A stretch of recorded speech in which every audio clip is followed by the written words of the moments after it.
साथियों नमस्कार, स्वागत है आप सभी लोगों का आपके अपने YouTube channel GS with Vinay Tripathi sir में। साथियों आज जिस मुद्दे पर हम लोग बात करने जा रहे हैं वो है रामसर कन्वेंशन। यदि आप इसको हिंदी में समझना चाहते हैं तो ये इसको आप लिख सकते हैं रामसर सम्मेलन।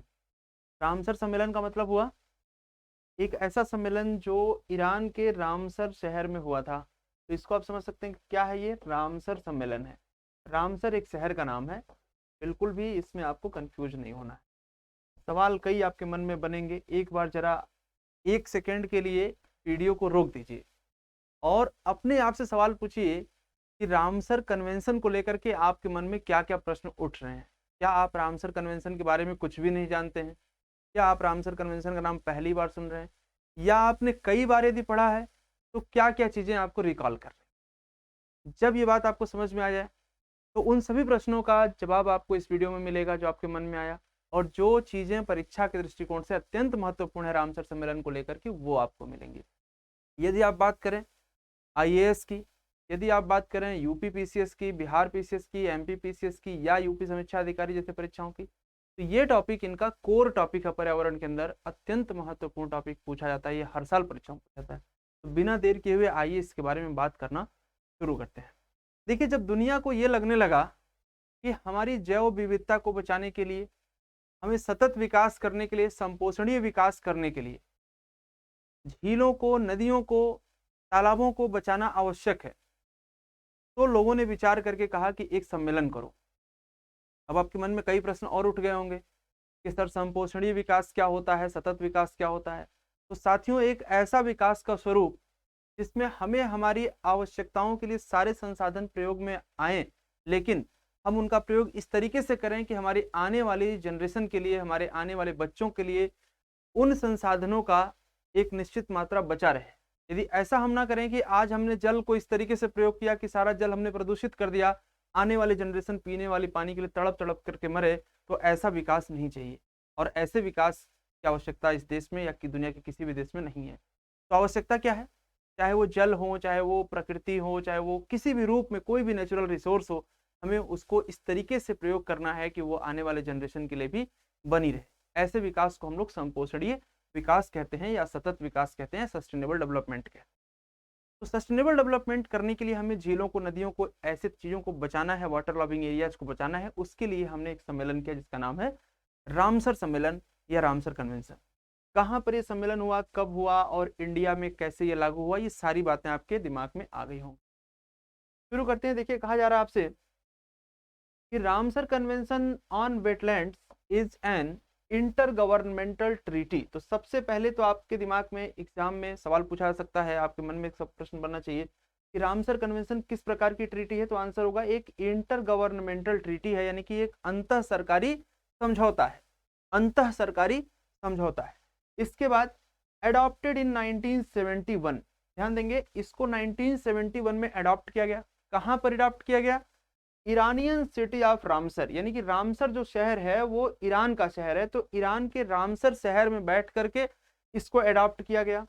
और ये जो शहर है वो दक्षिणी किनारे पर स्थित है, कैस्पियन सागर के, कैस्पियन सागर के दक्षिणी किनारे पर स्थित है ईरान का रामसर शहर। तो 3-4 बातें आपको यहाँ पर ध्यान रखनी है। पहला ये कि रामसर सम्मेलन जो है वो एक इंटर गवर्नमेंटल ट्रीटी है। दूसरा ये कि ये जो शहर है वो ईरान में है। और तीसरा ये कि इस सम्मेलन को अडॉप्ट किया गया 1971 में। इसके बाद बात करते हैं डेटा पर, थोड़ा सा बात करते हैं। जो मीटिंग हुई थी वो मीटिंग साथियों हुई थी 2 फरवरी 1971 को। दुनिया भर में ये जो रामसर कन्वेंशन है ये अप्लाई हुआ 1975 में, लेकिन इंडिया ने, जरा याद रखिएगा, जब आपसे पूछा जाए कि रामसर कन्वेंशन इनफोर्स कब हुआ, लागू कब से हुआ, तो आप आंसर करेंगे 1975। लेकिन जब आपसे सवाल ये पूछा जाए, कि ये इंडिया में कब से लागू हुआ, तब आपको ध्यान में रखना है कि it came into force for India on 1 फरवरी 1982, यानी कि भारत में ये 1982 से इनफोर्स हुआ, जबकि दुनिया के और अन्य कई सारे देशों में आप देखेंगे तो 1975 में। तो यदि आपसे मोटे तौर पर पूछा जा रहा है कि रामसर सम्मेलन कब से लागू हुआ, आंसर होगा 1975। इंडिया में कब से लागू हुआ, आंसर होगा 1982। इसका मुख्य काम क्या है? रामसर सम्मेलन के अंदर जो हमने बातें करी वो किस लिए बातें की? हमने जो बातें करी हैं वो वेटलैंड को संरक्षित करने के लिए, यानी कि जो आर्द्र भूमियां हैं उनको संरक्षित करने के लिए हमने रामसर कन्वेंशन किया है। ऐसी आर्द्र भूमियां जिनका अंतरराष्ट्रीय महत्व है उनको हम लोग क्या कहते हैं? रामसर साइट्स कहते हैं या रामसर स्थल कहते हैं। अभी हम लोग बात करते हैं कि भारत में कौन कौन से रामसर स्थल हैं।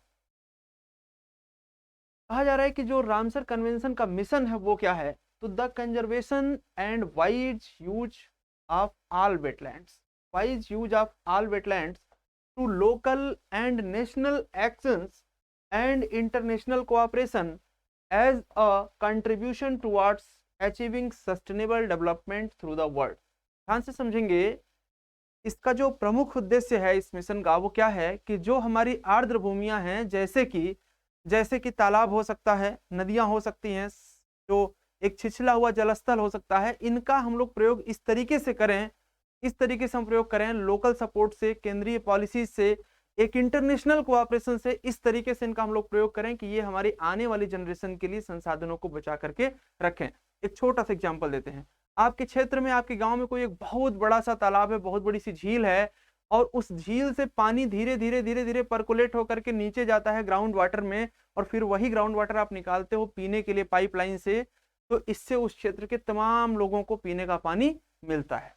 लेकिन आपने उस झील में इतना प्रदूषण कर दिया कि वह झील ही खराब हो गई, तो उसकी वजह से जो नीचे का पानी है वो भी खराब हो गया, और वही पानी जब पीने के लिए निकाला जा रहा है तो लोग पी करके बीमार हो जा रहे हैं। तो साथियों, ऐसा विकास नहीं चाहिए। विकास कैसा चाहिए? सस्टेनेबल। और सस्टेनेबल विकास के लिए रामसर कन्वेंशन बेहतरीन काम कर रहा है, वेटलैंड्स को प्रोटेक्ट और प्रिजर्व करने के लिए। आगे बढ़ते हैं। यहां पर देखेंगे, जरा ध्यान से समझेंगे इस बात को। कहा जा रहा है कि any wetland site which is listed under Ramsar convention is called a Ramsar site. कोई भी आर्द्र भूमि जो रामसर लिस्ट के अंदर शामिल है उसे हम लोग रामसर साइट कहेंगे। There are a total of 42 Ramsar sites in India. वर्तमान में जब यह वीडियो मैं आपके सामने रख रहा हूं तो इस समय भारत में कुल 42 रामसर साइट्स हैं, और 42 रामसर साइट्स आप देख सकते हैं भारत के अलग अलग राज्यों में फैले हुए हैं। यहाँ पर आपको एक बात मैं और बताना चाहता हूँ, यहीं पर एक कॉन्सेप्ट आता है जो आपके लिए काफी महत्वपूर्ण हो जाता है, उसको भी समझेंगे। उस कॉन्सेप्ट को आप कहते हैं मॉन्ट्रियक्स रिकॉर्ड। क्या कहते हैं? Montreux record. तो साथियों, मॉन्ट्रियक्स रिकॉर्ड जो है यह एक रिकॉर्ड रजिस्टर है, और इस रिकॉर्ड रजिस्टर के अंदर दुनिया के ऐसे झीलों को, ऐसे रामसर साइट्स को सम्मिलित किया गया है जिनके जो तेजी से डिक्लाइन हो रहे हैं, जिनकी वैल्यू तेजी से कम हो रही थी, ताकि उनके लिए हम कोई स्पेसिफिक प्रोग्राम चला करके उनको बचा सकें, सुरक्षित कर सकें। जैसे भारत के अंदर हम बात करें तो शुरुआत में इसमें 3 झीलों को रखा गया था मुख्यतः। एक चिल्का झील को रखा गया था जो उड़ीसा का है, एक आप जानते हैं लोकटक झील है जो मणिपुर का है, जिसको आप केबुल लामजाओ भी कहते हैं, और एक राजस्थान का झील जिसे आप केवलादेव कहते हैं। लेकिन चिल्का झील अथॉरिटी ने बेहतर प्रयास करके चिल्का झील को अच्छा बनाया, जिससे चिल्का झील इस लिस्ट से बाहर आ गया। तो वर्तमान में यदि हम बात करें तो इंडिया के अंदर इस रजिस्टर के अंदर आप देखोगे तो 2 नाम आपके सामने आ रहे हैं। एक नाम आ रहा है लोकटक, जिसको मणिपुर की लाइफ लाइन भी कहते हैं, केबुल लामजाओ मणिपुर में स्थित है ये, और दुनिया का इकलौता तैरता हुआ नेशनल पार्क कहा जाता है इसको।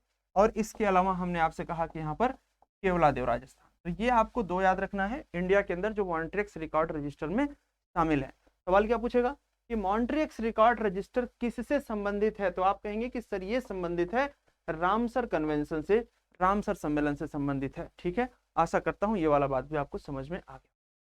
इसके अलावा थोड़ी सी बात कर लेते हैं कि इन जनवरी 2020 में ministry of environment, forest and climate change ने कई सारे 10 देख रहे हैं आप यहाँ पर वेटलैंड शामिल किया। सब मिला जुला करके कितना हो गया है? 42 हमने डिस्कस कर लिया आपसे।